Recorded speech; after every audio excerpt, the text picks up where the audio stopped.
Yeah, some people are going to get mad at this one.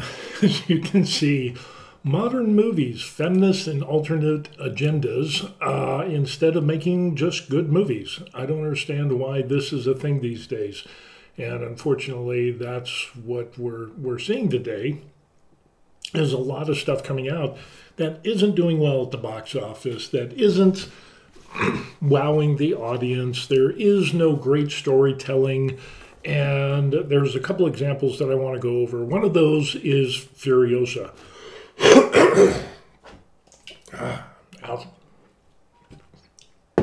Furiosa, in case you didn't know. Excuse me. Yeah, it left a bad taste in my mouth. Really, in all honesty. I've been a Mad Max fan since the very first one came out in, the 70s, and then Mad Max 2 came out in, 81 or 84 or something like that, and then the other ones. Always been a big fan of Mad Max. Recently, the movie that we saw before was Fury Road, and Fury Road had Tom Hardy and some other actors, and the story was remarkably different because it's still set in the wasteland apocalypse, and you have the main character, which was Charlize Theron or whatever her name is, and she played a good character. Tom Hardy was kind of the backseat to her as the main character. I'm not averse to women being main characters, but there was a noticeable difference. But the great thing that I liked about Fury Road was the action, was the drama. There was a little bit of storytelling in there, not as much as I would have liked. I think there could have been more. But there was definitely the hitting, gritty, awesome action scenes, tons of vehicles, explosions, and all of that to make up for the little lack of storytelling that there was in that movie.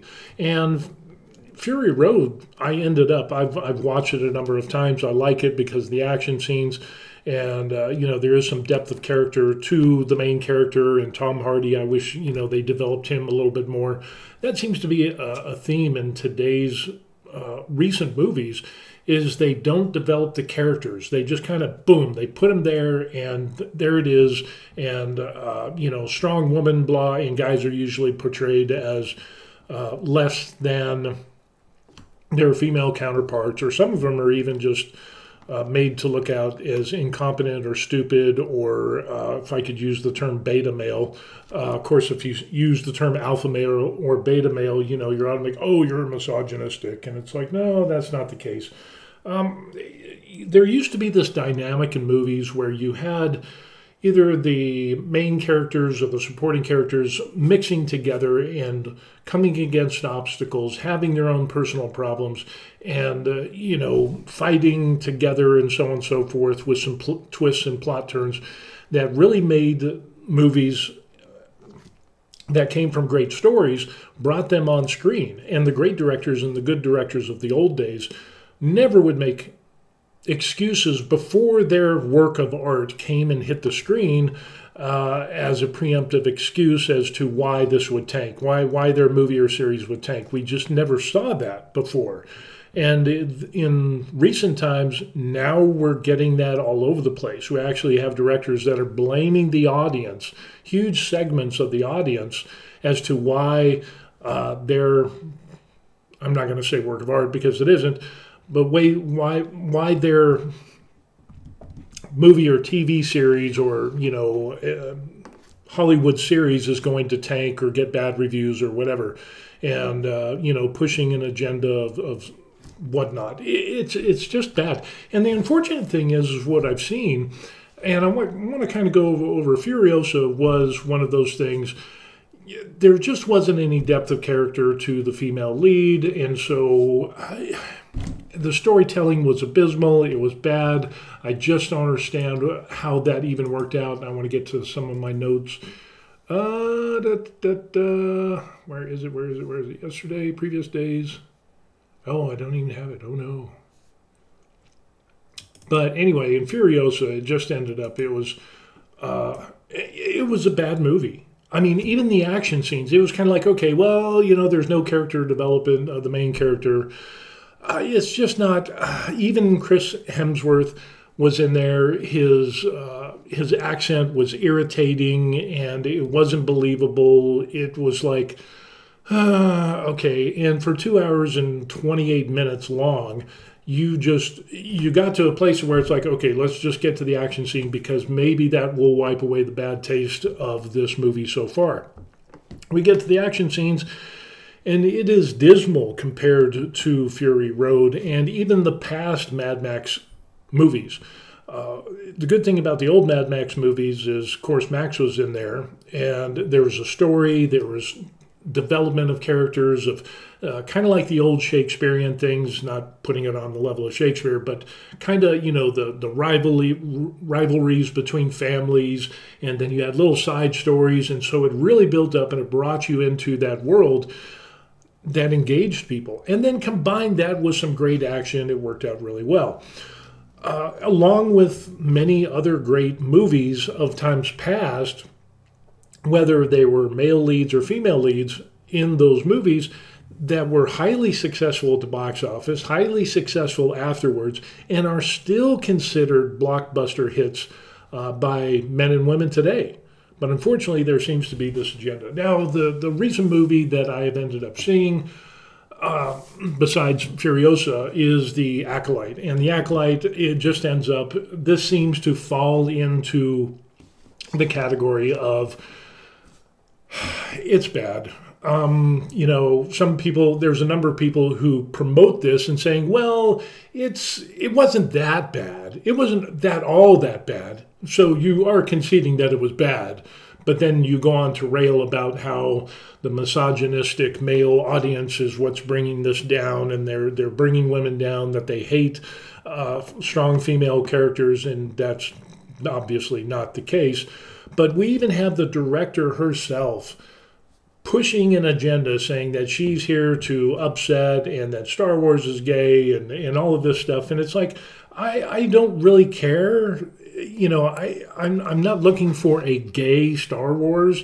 I'm looking for Star Wars. I'm looking for Star Trek. I'm looking for superhero movies. I'm looking for, some great acting. And whether it is, superhero movies or fantasy or, futuristic, post-apocalyptic world movies, things like that, or whether it's true-to-life stories, I want engaging characters. I want engaging dynamics and learning about the characters and the supporting actors and so on. And then the story has to be important. The story has to be the key, but unfortunately we're not seeing that today. It seems to be, the director of the Acolyte, she said that basically making an excuse of why the series is going to tank and why it's gotten so many bad reviews. I think it's hanging around the 40s in regards to Rotten Tomatoes. And the more people that see it, the worse the ratings get. And yet the excuse is, well, that's just the misogynistic males, doing their thing and just, they're trying to cancel this great work of art. And it's not. It's, when did you ever hear of a good or a great director making an excuse ahead of the release of the movie and blaming it on the audience? Never, ever happened. So it's really interesting that we see that they're making preemptive excuses, and they automatically characterize anybody who doesn't like it as saying, oh, well, you're just against strong women and female lead characters. And unfortunately, there's a lot of women that don't like it either. So hardcore Star Wars fans, there's a lot of females out there that are hardcore fans, and they didn't like it. So how are they? Now, are they misogynistic?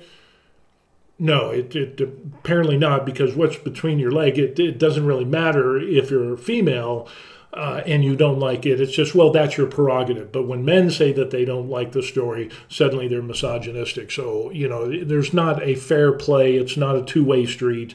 They're marching to the banging of their own drum. And it's interesting that people like this with this new agenda, they can't make their own good stories. They can't make their own good series. They can't make their own good movies. They have to hijack existing and successful works and bring in their agenda. And of course, what we end up seeing almost every single time, kind of like Disney, they bring this into the fold and Disney stock goes down. Now, the only reason that Disney is profitable is because it owns a bunch of stock in a bunch of other companies like ESPN, Pixar, 21st Century Fox, Hollywood Records. I think they own a controlling stake in Hulu. So they've got their fingers in a lot of different pies, and that's why they're profitable. But if you took the segment of Disney without those and just based on their movies, they are tanking horribly. Matter of fact, in, let's see, Disney shares fell 10% to $105, notching their worst day since November 9th, 2022, sending a stock to its lower sticker price since February. Then in 2023, shareholders, since the share price is down 46% in the last 3 years, falling well short of the market return of around 20%. And that's because of the movies. The movies and the series are killing Disney, and they're killing the series and the movies that they're trying to hijack and take over now. And it's kind of like this whole thing with the James Bond. Oh, we need to have a female James Bond. No, because Ian Fleming wrote James Bond as being a man. If you want to have a super secret spy agent and making an awesome story with a female lead, then go ahead and do that. Oh no, we need to be represented. Oh, wait a second. There was a movie that was it was Salt. Yeah, the movie Salt, and where a female lead character, strong role, awesome movie, great action, great story, did absolutely great. And unfortunately, you bring stuff up like this, and the same gender bending agenda people that are pushing this feminist, we need to have strong women represented in film, they seem to have forgotten all of the films and series in the past where strong female characters have been used extensively in great stories and have been successful in the box office. This is absolutely crazy. So when we look at movies like, what was it, Femme Nikita, Wonder Woman, Salt, Long Kiss Goodnight, Terminator, even though, she was kind of a main character, but then not, but then she is, but she brought so much to the table. Silence of the Lambs, we look at that. Aaron Brockovich, Kill Bill. I mean, I could go on and on and on with a number of movies that had strong female characters that really brought that thing to light, and they were successful at the box office. But those movies didn't downplay their male counterparts. They didn't make them out to be idiots. They didn't downplay and say, oh, well, the strong female character, she's all powerful and intelligent and all-knowing, and then the men are just kind of wandering around like NPC characters in a computer game. There's little interaction. It's not good storytelling, and it's reflected in the box office. So, yeah, and again, going back to when a director attacks the audience that the movie's going to tank when it hasn't even been released yet is kind of like a kid who said, well, the dog ate my homework, so that's the reason I'm going to do poorly on the test. That doesn't fly. It really doesn't fly. The main problem today is that we have movies and series that, if taken on their own, it's a terrible investment. Because it's not good storytelling, it's not good actors, it's not good directing.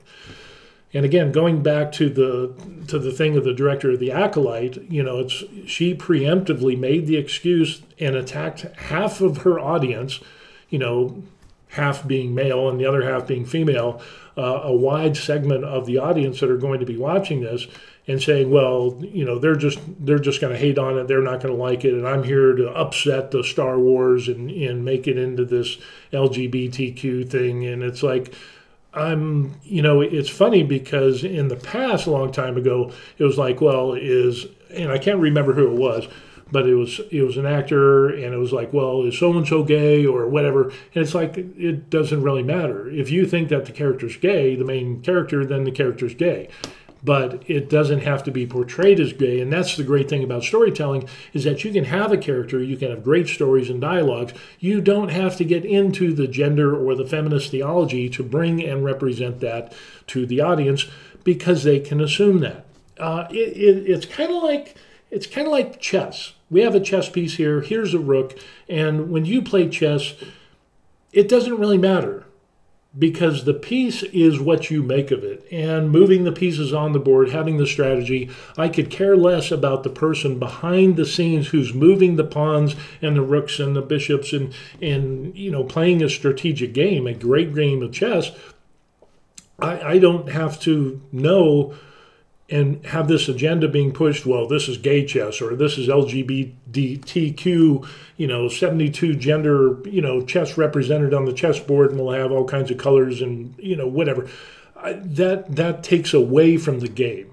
If you want, kind of like in doing miniatures, people know that I paint miniatures. I don't know if you can see that. I paint miniatures and things like this, and you can play games with these things. There's a lot of adults who do this now. I just like it as an artistic hobby. It's great, but you can play the game and you can make your characters whatever you want.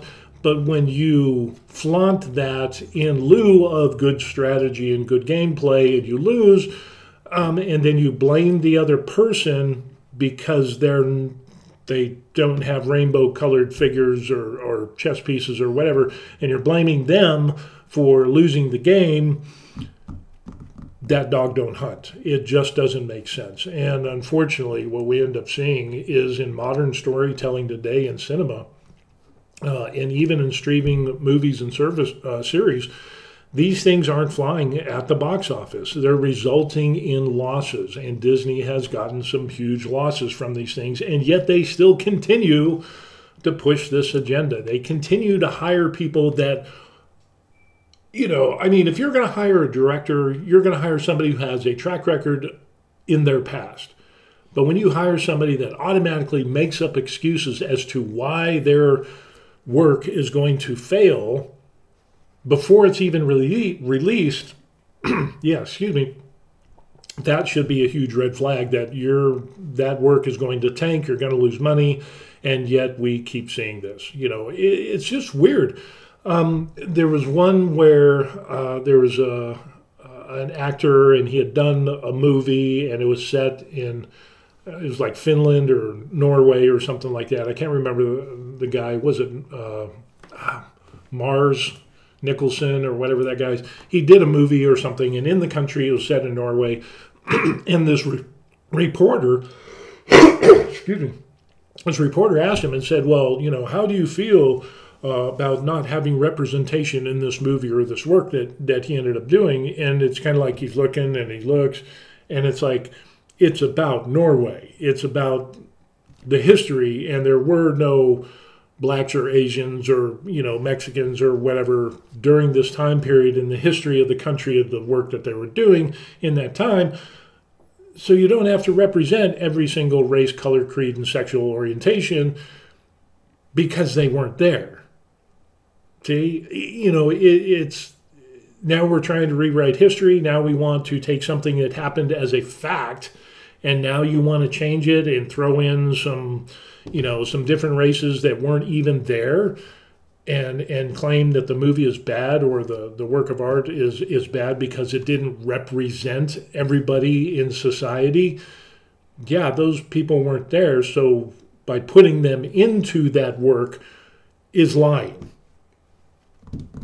Tell me the agenda is not more important, that the agenda is more important than the story when you push this to the point and you accuse people of saying, well, you didn't represent, you didn't represent all the races or all the genders or all of this or that or whatever in your film. How do you feel about that? These people weren't around during the time of this happened, so why would we include them in the movie about this time in history where these people weren't there experiencing this? Why do we need to represent them in the movie?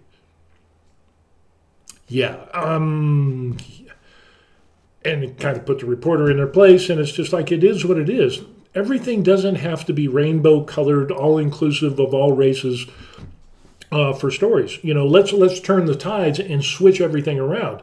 Does this mean that different genres like black cinema or Hispanic cinema or movies or things like that based on race we can say the same thing. Well, how come, your TV series or movie or whatever it is didn't include any white people or didn't include any Asians or, so on and so forth. And it's like, because it's, we don't have to.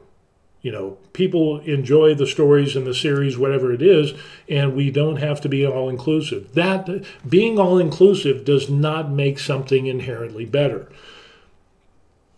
If there are other races involved in the series or the movie or work or whatever it is, and they are portrayed in a way that adds to the good storytelling, or things have actually happened in fact or fiction, either way, the good storytelling is what brings it home. It's not the fact that the representation is there or not.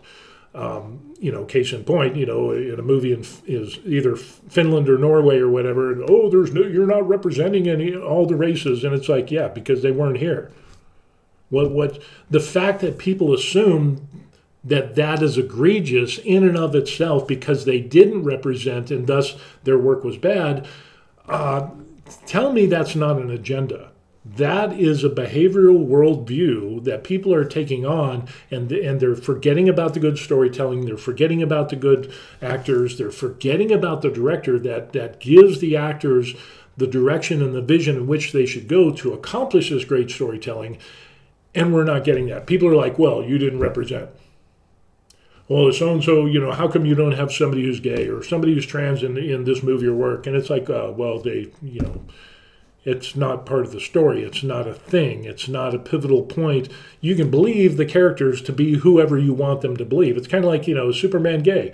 It doesn't really matter because he's Superman. You can pretend that he's whatever you want in your own mind, but don't force that upon other people. And try to say, well, see, we need to be all-inclusive and blah, blah, blah, blah, blah. Unfortunately, the majority of audiences will vote with their pocketbooks. And when movies and series do not get good ratings, like The Acolyte is in the 40s, and, I've watched some of that, and it's just like, we've gotten away from good storytelling. We really have. And when directors start making preemptive excuses, that is the time of when we realize that if you can't make your own stories, now what you're trying to do is infiltrate currently successful or old successful movies or series, and you're trying to hijack those things and make them your own by pushing this agenda. And what we're finding out is, why don't you just tell a good story? Why don't you, instead of making a female James Bond, why don't you make a good female spy character like Salt, the movie Salt, and run with that? But no, they can't even make up their own stories, their own good stories, and so they have to hijack other works. And somebody's going to be paying the price, and Disney is tanking, and a lot of these, the only reason that Disney is doing okay is because they own so much stock and they have their fingers in so many pies. But overall, Disney is doing horrible. And when you attack the fan base and disregard, the female segment of the audience that also condones and says, yeah, this sucks. It's not good. It's not memorable. Kind of like Furiosa. I really, really wanted to like that movie, but it was 2 hours and 28 minutes of just poor acting, bad acting. I mean, bad acting. I've seen better acting in high school productions than what I saw in Furiosa. And the lack of the attention to detail in Furiosa, here's some spoilers. Everything was too clean. Clothes were super clean, even though we're in this post-apocalyptic world, decades in, where society has collapsed, and we've got the war boys. All the war boys, their paint was immaculately. They were clean. The clothes and the uniforms, the costumes, everything was clean. And it took away from the elements of the story, which wasn't really there to begin with. And so you combine that with bad acting, bad storytelling, and you're going to get a bad movie. And the girl, Anna, whatever her name is, with the large eyes, she just kind of didn't bring anything to the table to the character as a young Furiosa.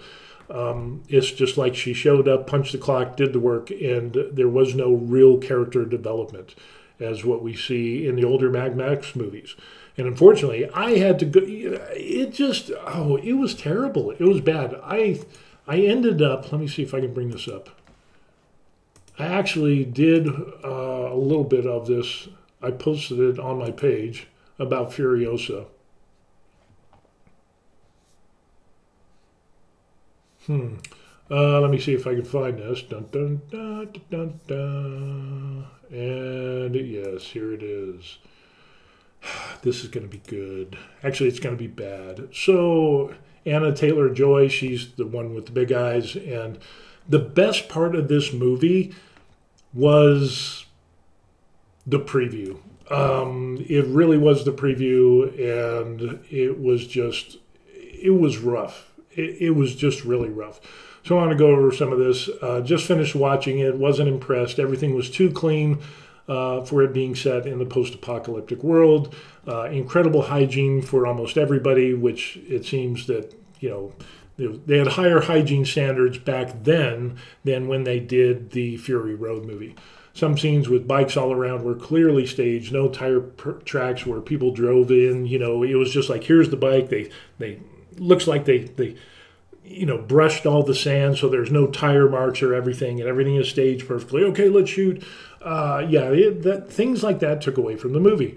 Everyone's hair was too pretty and clean. The bad guys, even they had nice hair and makeup and costumes. And, the costumes with the metal instead of the post-apocalyptic grime and dirt and grit, oil stains. It's nice and clean and pressed and the whole 9 yards. It was just like, I'm not feeling it. We're missing a huge component of this post-apocalyptic world.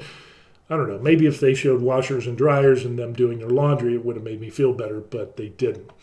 The main character spends a lot of time staring with her large eyes, and the character development for her in others is basically zero. There are times in the movie that I felt totally okay with going to the bathroom because when you get back, not much has happened. And, you rewind and watch it, and sure enough, you didn't miss anything.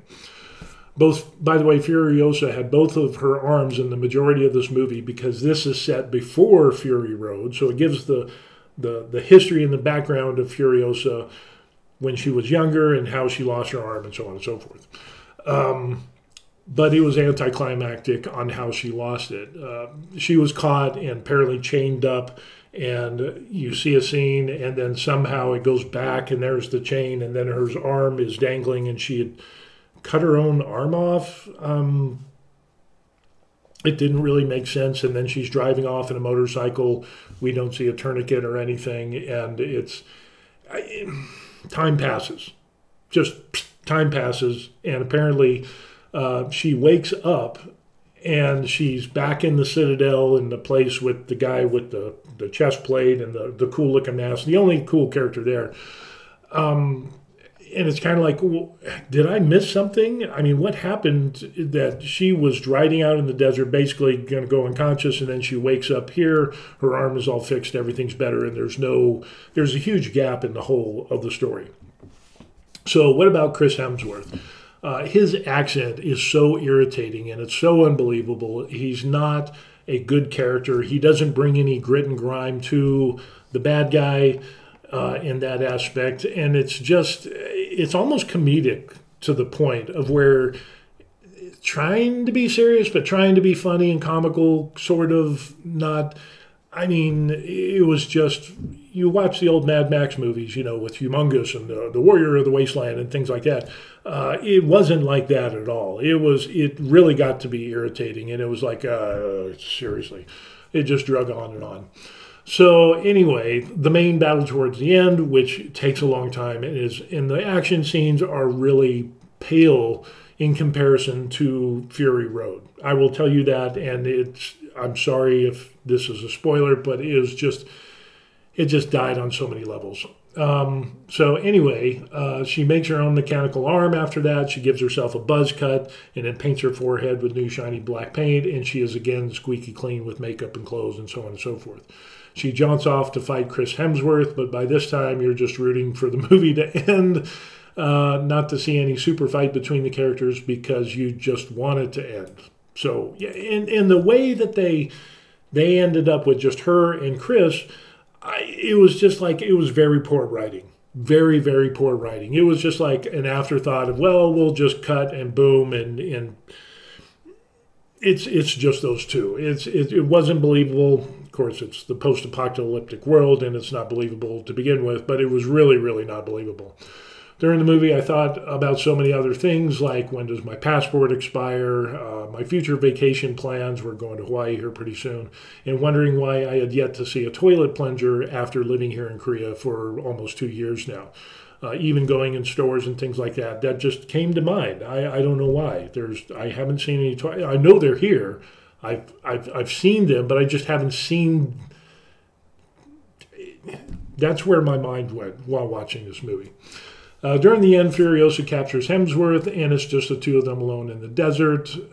Some talking occurs. She hits him a number of times with, pistol whips him. He's like, oh, blah, blah, blah, more pistol whipping to the head. And he ends up having a seizure, which is the worst acting of a seizure I have ever seen in my life. And you think, okay, surely this is exaggerated, and he's going to be playing possum, and it's not. It's just extremely poor acting. He falls over unconscious after this seizure, which, I've seen little kids on the playground have better seizures pretending. He has this pristine-looking teddy bear that's chained to him. She takes some bolt cutters, cuts the teddy bear off of him, and takes it. There was part of the story where it's not as dramatic as it seems. She cuts it off him, and then he wakes up. And then they do some more talking, and then, I've seen high school drama plays with better acting and stories than what I saw in this movie. And the continuity was just kind of all over the place. And then this narrator pops in, because as you know, in the past Mad Max movies, what we end up seeing, we're actually hearing, is a narrator of, watch the Mad Max ones, and you'll see the first time I met Max, blah, blah, blah, the Warrior of the Wasteland, it gives story, it gives input to this, but this narrator kind of, well, you would have expected, and the narrator goes on and how Furiosa might have killed Chris, and then there's a clip of her pointing the pistol at him and shooting from far away, that's possible, and then it goes to a clip of dragging him to death because he's chained behind the vehicle and she drives off. But that's not it. It's like, oh, no, but it was even worse and blah, blah, blah. And then it goes to a clip, the next video clip, where Chris is extremely old, and it pans out from his face, and there's a tree growing out of his crotch as he's naked. And it's a fruit tree. It's a peach tree. It makes zero sense, makes no sense whatsoever. It seemed like this was put in as an afterthought. Okay, well, if she doesn't shoot him, she doesn't drag him to death, what are we going to do that could be, I don't know, just have a tree grow out of his crotch, and she'll pick a piece of the first fruit that comes off of that tree, and then we'll just kind of run with that. And yeah, that's actually what happened.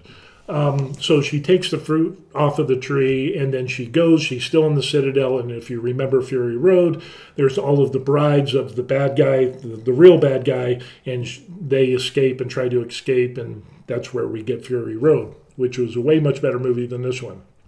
But yeah, a tree growing out of the guy's crotch who's naked on the ground and picks the fruit and then there's not anything new after that.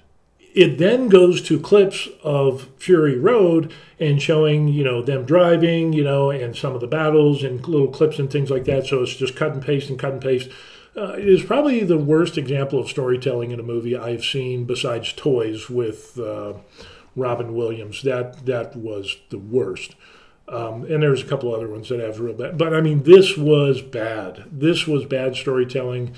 The fight scenes and the car crashes that were so memorable in past Mad Max and even in Fury Road paled in comparison to what we see in Furiosa. And, 2 hours and 28 minutes, and it is a rough movie. It seemed much longer, and the return on investment was dismal. There was nothing that was like sitting and watching and saying, ooh, wow, that car crash was great. Or, oh, look at this or that. Or oh, great plot twist. No, absolutely not. Everybody was too clean. There was a few people that were dirty, but for the majority, everybody was too clean. The motorcycles, the cars, the bikes, everything was way too clean for being a post-apocalyptic world that has apparently been going on for decades. Yeah, it's you can't blame the actors. I mean, maybe you could, but they're limited by the poor writing. You can only act so well, but when the writing says and the director says that you have to say this and do this, the actors are kind of the last line. They're at the bottom of the totem pole, so it doesn't really matter what, if they put in and interject, yeah, I don't think this would be good. If the director says no and the story says this and this is how we're going to do it and I'm sticking to it, the actors are only going to do what they can do. Chris Hemsworth's character and Anna Taylor-Joy just didn't do it for me in any way, shape, or form. This movie would be something that I would play in the background while painting miniatures or doing my taxes, or just adding some white noise or just something on the TV just be on, so it's not deathly quiet. And actually, the noise is great because it helps with my tinnitus and the constant ringing in my ears. So I guess that's the one redeeming factor of this movie. Yeah, there's no big or jaw-dropping scenes. There's no big twists and turns in the movie that make you go, aha, ooh, I never saw that. Oh, wow. No, we don't. It's just not there. With that being said, that is the end of that, and it just ended up just being horrendous. It really just didn't bring Mad Max to justice. Now, there was a short little clip where it shows the Interceptor, and as a guy, the classic scene of the Interceptor up on the hill, and then Mad Max is overlooking down. There was a small clip of that. I don't know if that was a current or just a copy and paste from one of the old movies. Maybe Mel Gibson was actually in it for, a few seconds. As an homage to, the original Mad Max series, it failed miserably. It just wasn't that good, and it just, they could have fit that in there much better.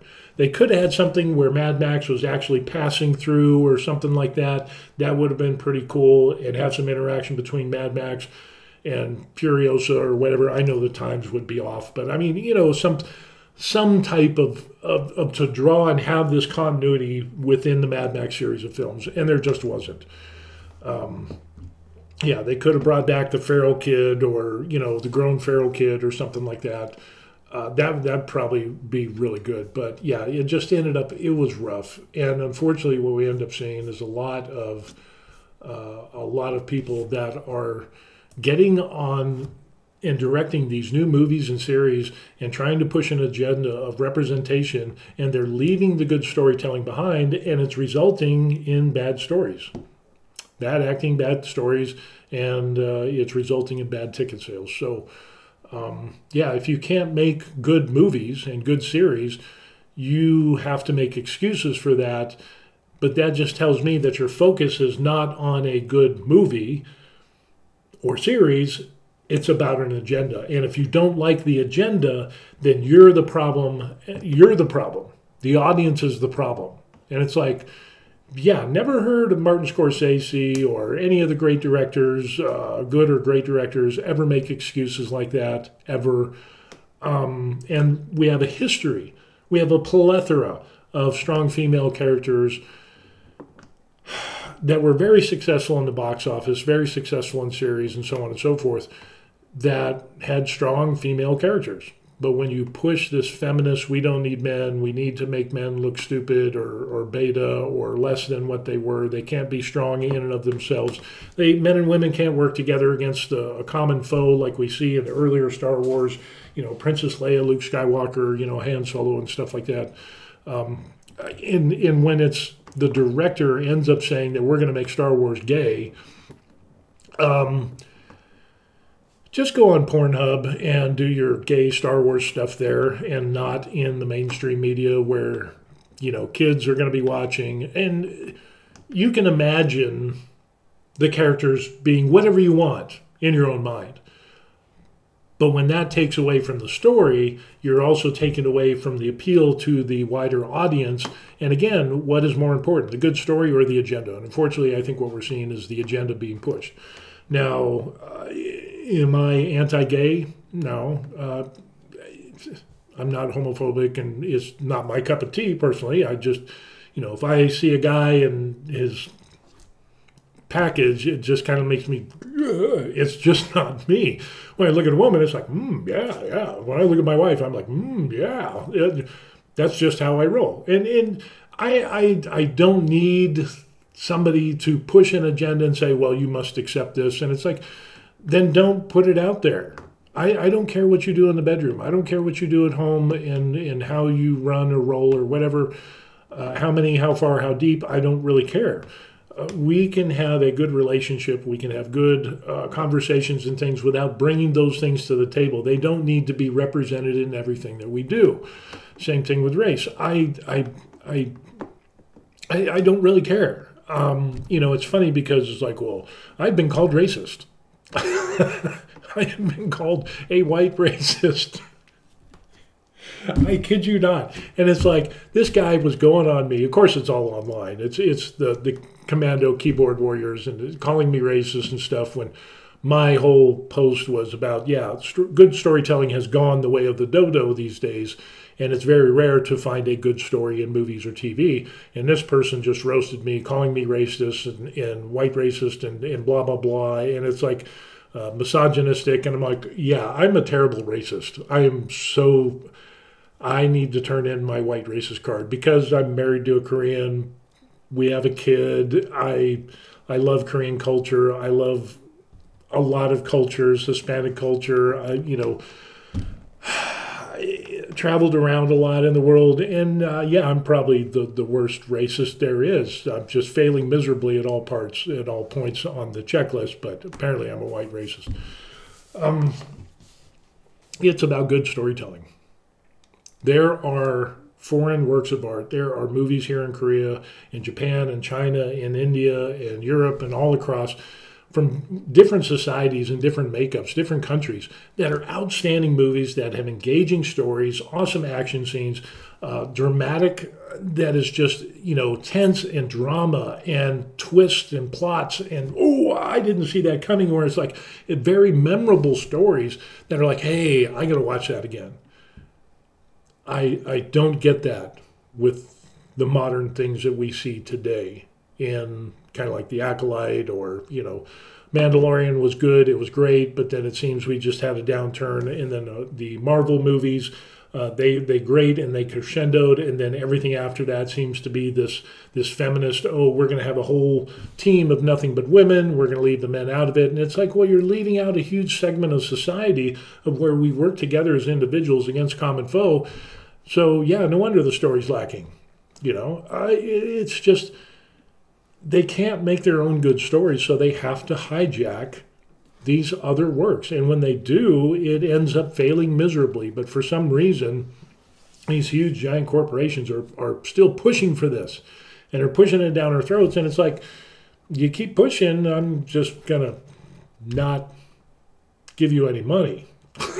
And then we see stock prices going. So how's that working out for you, Disney? It poisons the well, because when you have a director that blames the audiences automatically from the get-go, prior to the movie or series being released, then I'm going to be apt to not watch anything that person puts out again, because of the dismal story that was presented, and you're already giving excuses. That tells me that person's a whiner.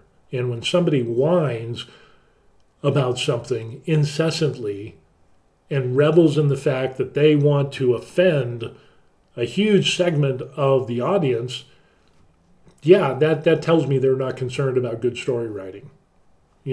It really does. And the great directors, we've never seen that happen before with the great directors of the past in great movies that were so successful in the box office, whether movie or TV. So anyway, it's just absolutely astounding, and it's unfortunate. I will say that after watching Furiosa, I went back and watched Mad Max Part 2, which there was more character development, and even though there weren't these big theatrical, 12K, filmed in 12K, 4K, or whatever with stereo surround sound, there was still better action and character development and story in Mad Max 2 than in Furiosa. So I had to get that bad taste out of my mouth because of Anna, whatever her name is, Taylor-Joy. It's just kind of like with the big eyes and with the black on her forehead, and just, it's like, where's the depth of character? It's missing. It's gone. It's wasn't written in, so it wasn't brought out. And they were hoping, and at least if you had lack of depth of character, you could have some good action scenes. But even then, it was just like, okay, whatever. It wasn't anything to write home about. Fury Road was way much better for action, and the action scenes in that were, I found myself going back to that and watching the huge action scenes in that, and it's just like, oh, okay, that was good, and then going back to the older movies. Yeah, I don't know what the deal is. It just seems that there's a lack of people being able to tell good stories these days, and people are, the only way that Disney is surviving with, Hulu and streaming video services and so on and so forth, is because people that are dissatisfied with the current feminist agenda pushing failing movies and series are going back to the old movies and series that were successful and had strong female leads and had strong characters working together with great stories. They're going back to watch those things to wash the bad taste out of their mouth. So that's the only reason. So I hope, and I've seen rumors of like Mel Gibson and a few other people that they're on Facebook, so Lord, who knows if this is true or not. They're going to have their own production company, putting millions and millions of dollars to not have a woke agenda storytelling, hopefully that's true, and they can bring about some good stories. Another case in point, I recently saw where Kevin Costner, who was doing the, what is it? Kevin Costner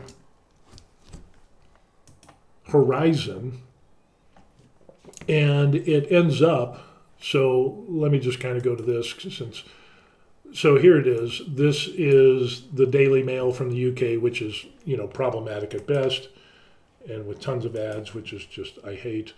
But it talks about, and it says, Kevin Costner's $100 million Horizon movie set for disappointing $12 million opening after Yellowstone star put $40 million of his own money into the project. Oh no, woe is me, it's terrible, it's bad.